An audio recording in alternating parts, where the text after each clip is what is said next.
кезеңден қымбатыман асқын бұйып көрініп қалған кез екен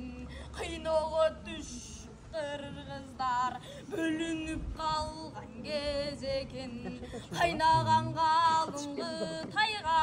қаматып салған кез екен көкөтейдің кемеге қалмақ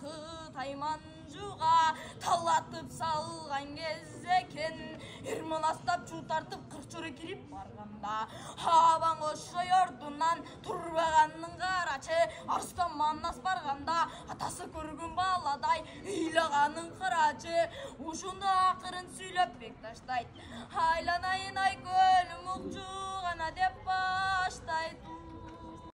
кезеңден қымбатыман асқын бұйып көрініп қалған кез екен